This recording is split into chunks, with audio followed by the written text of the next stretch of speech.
stand for this, the school funding equality, because throughout history, Americans have fought for equality, and it has brought us great distance. We actually have an African American president right now, when not too long ago we had slavery in this land. Without further ado, I'd like to introduce Mr. Toby Pam, the UNISERV Director for Iowa State Education Association.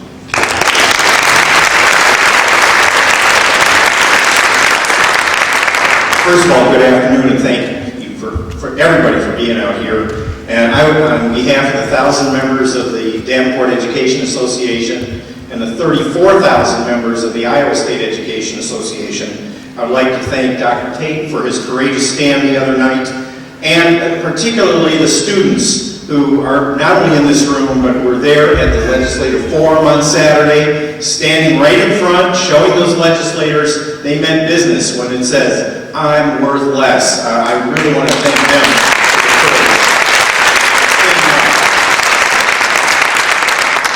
You know, we're talking about budgets. Usually budgets, people's eyes gloss over when they hear about all the figures and all the numbers, but the reality is a very difficult, time-consuming, aggravating process that takes months and months of work, and there are lots of moving parts, and everything is affected by it. We have 16,000 students taught by about 1,300 teachers and about 600 support staff, plus all the other employees, over 2,000 employees with over 30 buildings. Each one of them has to have lights. Each one of them has to have parking lots, everything else. So money does matter with respect to how a school district operates. $3.5 million is a lot of money with respect to how this district operates. When I heard the news Monday night that with Dr. Tate's speech to the school board, I must admit my heart went right to my throat. I was absolutely overwhelmed with joy and pride in what he did. I saw him the next morning, and I just shook his hand and said thank you on behalf of our members. And yet, what's the reaction of some people in Des Moines on this? They want to take away his license. Here's a career military officer, and they want to take away his license. They want to possibly charge your school board with criminal charges. Jamie, how much do you get paid being a school board member?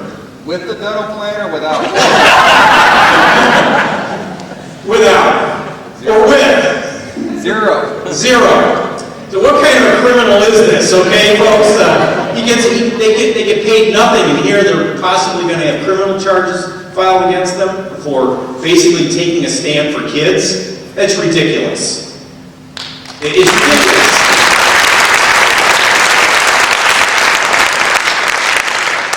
Iowa remember the quarters, the Iowa quarter, with the public school on the front of it? Well, today Iowa is 7th out of 8 Midwestern states in per pupil funding. We've gone down. We're continually going down. We spend 86 cents for every dollar that on pure pupil spending across the country, for every dollar that is at the national average. We're about 14 to 15% below.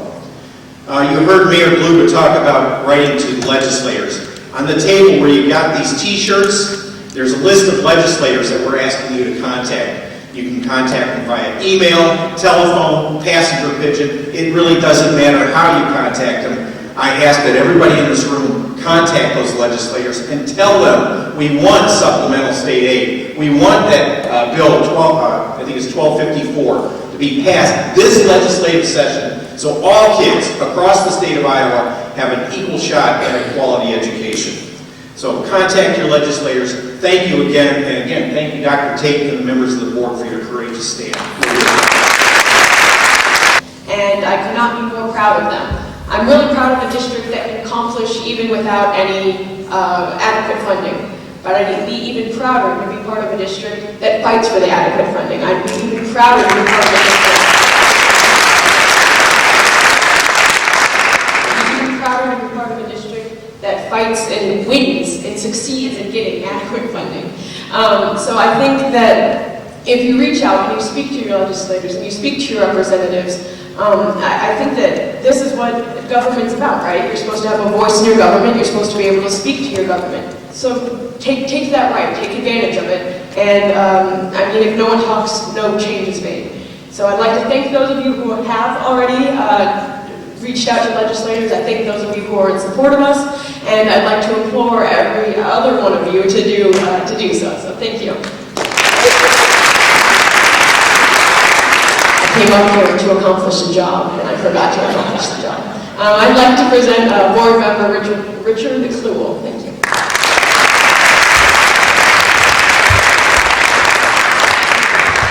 The students great.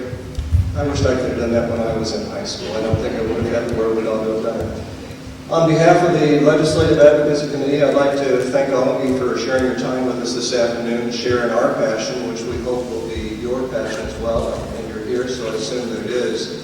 It's interesting to think that right now, our legislators, although they are actively supporting us as they can, there does not appear to be the political will at this point to pass Senate Study Bill 1254. We put it before the Senate Education Committee. Unfortunately, it didn't make the funnel. Our next hope is to go before the Senate the Education Appropriations Committee, or possibly Ways and Means. So it's not dead yet. But here's what's going on.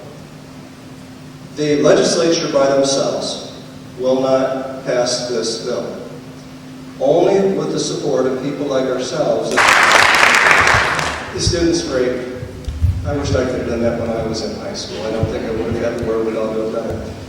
On behalf of the Legislative Advocacy Committee, I'd like to thank all of you for sharing your time with us this afternoon, sharing our passion, which we hope will be your passion as well, and you're here, so I assume that it is. It's interesting to think that right now, our legislators, although they are actively supporting us as they can, there does not appear to be the political will at this point to pass Senate Study Bill 1254. We put it before the Senate Education Committee. Unfortunately, it didn't make the funnel. Our next hope is to go before the Senate the Education Appropriations Committee, or possibly Ways and Means. So it's not dead yet. But here's what's going on. The legislature by themselves will not pass this bill. Only with the support of people like ourselves that are here tonight will that happen. Well, it's a case of the public will moving the political will. And frankly, I'm getting tired. I've been doing this legislative advocacy for 10 years now. And I haven't seen a whole lot for our efforts on the Legislative Advocacy Committee. And I'm frustrated by that. And I have gone out and I have asked you all to write, to do grassroots support, to write to your legislators, to write letters to the editor. Frankly, not a lot has happened. But you know, I'm all in on this because I think that we have an opportunity. I think that we are gaining some momentum. I talked with a constituent yesterday, and he said, Rich, you're doing a disservice to our children. I said, well, that's interesting. You know, I haven't had that comment. 99% of the comments I've had have been positive. So I said, well, what is it that we're not doing right? He said, you're setting an example for our kids that if you don't get what you want, you break the law. I thought about that. It's not unreasonable. We all want to be good role models for our kids. But then I started to think, and I told him about, well, what about the Boston Tea Party? What about Mahatma Gandhi?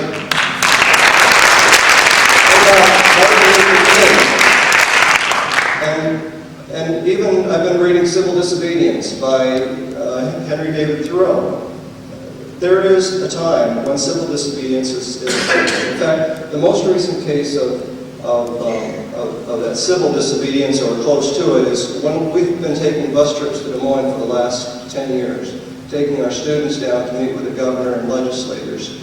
And frankly, the last 5 years, I've had a terrible time trying to explain to students why the state legislature can break the law. In fact, for the last 5 years, they failed to comply with a law that requires them to set the budget 18 months in advance of the school year. They have not done it. We've asked them, why do you do this? And the explanation, as best I can understand it, is that we make the laws, we can break them. Well, I can't explain that to adults, let alone students. We expect our students to abide by the law. So this exercise that we're doing, this process that we're now involved with, is not doing something because the legislature has done it. That would be childish. We have higher standards than that. We're doing it because of the children. And the fact is that you elected us as representatives on the school board to look after the educational welfare of your children. And when the law specifically provides for discrimination of one student against another, it's time to stand up. That's not wrong.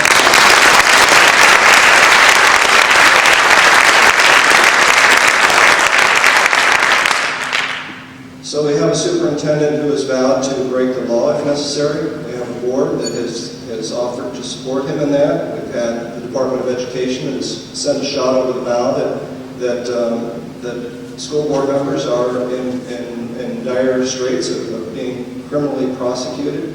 But we're standing up to that because this is the time to make it happen. This is the time to do it because it's about our children. So we're in it. We're all in it. We hope that you will be in it. It is so important at this time. I implore you to write letters to your legislators.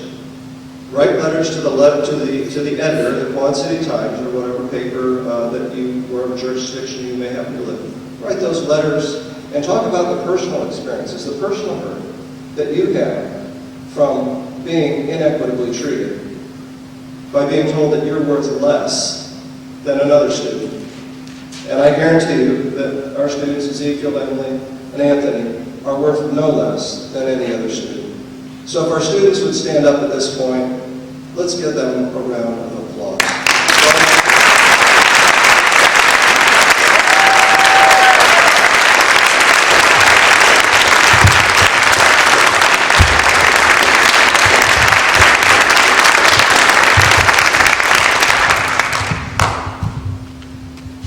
Jamie Snyder has a comment. If you have not signed in, please do so when you leave. Thank you. Okay, we have. You're going to be holding that list back there in the back. Julie will be. Julie's got it. We do have shirts back there that certainly give the message. We are going to continue proceeding with our bill. Like I said, there are possibilities. We're not giving up on it yet, but it's really important for you all, if that is going to happen, that we get your support writing those letters to the editor. So with that, thank you very much. Go out and advocate.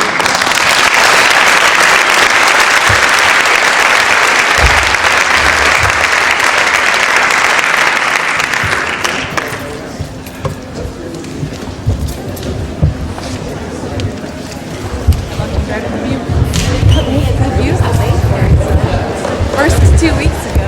What? I confused.